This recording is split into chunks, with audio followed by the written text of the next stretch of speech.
Hi, Dave Balzer here. I wanted to talk with you a little bit more today about the bottle, about the PiMag sports bottle, and why I think it's so special and why I think it's so innovative.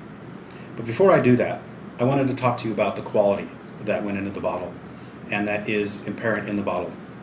And it really splits into two different quality aspects. There's quality assurance and quality control.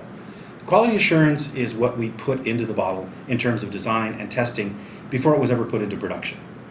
And I just want to let you know that it took us many iterations of a design in order to get it right.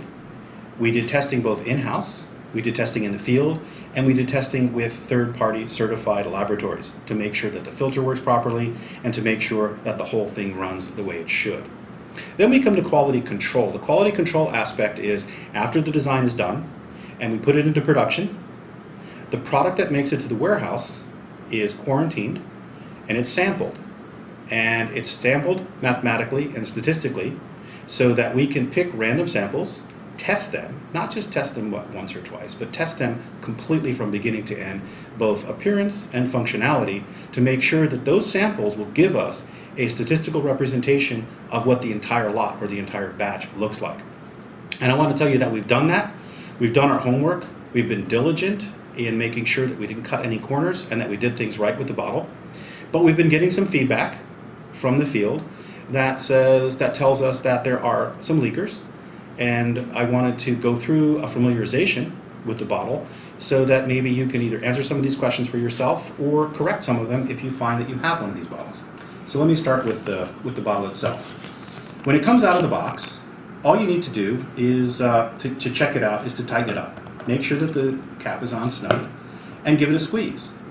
You shouldn't hear anything. You shouldn't hear any air escaping. If you don't hear air escaping when it's pressured, it's not going to leak water.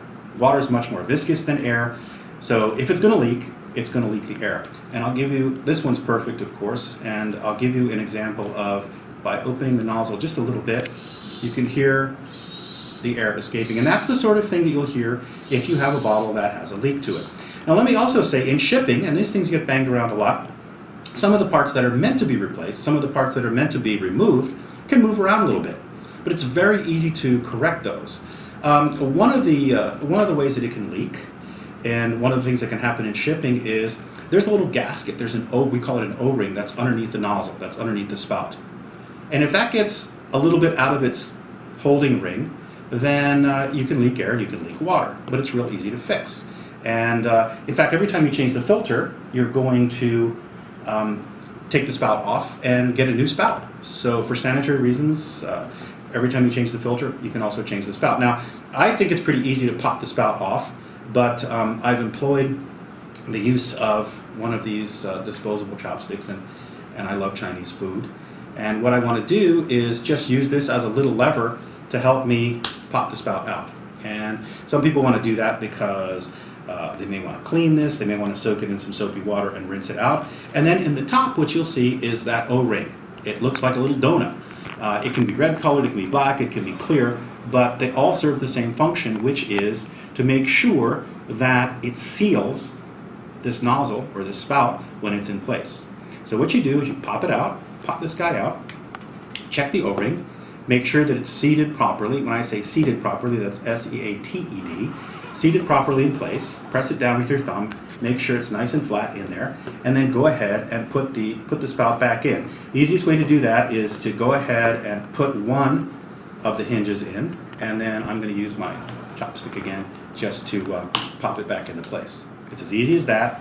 Make sure it moves properly. Oh yeah, make sure that you have the lever on the right side, otherwise you won't be able to open and close it. Make sure that it moves this way. And what I've done then is I have put the gasket back in, put the O-ring back in the way it should be. A second way you can get a leaker, and I'll just, when you hear air coming out, and it's not the spout, you can check that. It may be what we call the check valve. It's a small valve that's in the top that lets air come in, but no water come out. And I'll show you what that looks like. Take this off, and take off the filter so that you can see what's underneath. And when you go ahead and take a look at what's underneath, you'll see over here at this end, underneath where the open end of the spout is, you can see what looks like a mushroom, a little mushroom made out of clear plastic or clear rubber. That's the check valve. And all you need to do is take a look at it. It should be symmetrical. It should be a nice circle within a circle. It looks almost like an eyeball with an iris in the center. And you just press on it a little bit or flip it a little bit just to make sure that it's, again, seated properly. And that ought to take care of it. If you look at it and it's torn or it's irregular, let us know. We'll send you a replacement. It's very easy to pull out and to pop in. You don't need any tools to do it. The last one I want to tell you about is this gasket, the silicone gasket that's around the outside. You can see it's a flat gasket and it's in its own tray, and it's meant to be completely around the outside and down firmly in place. And what that does is that mates with the top of the bottle so that when you screw the bottle together,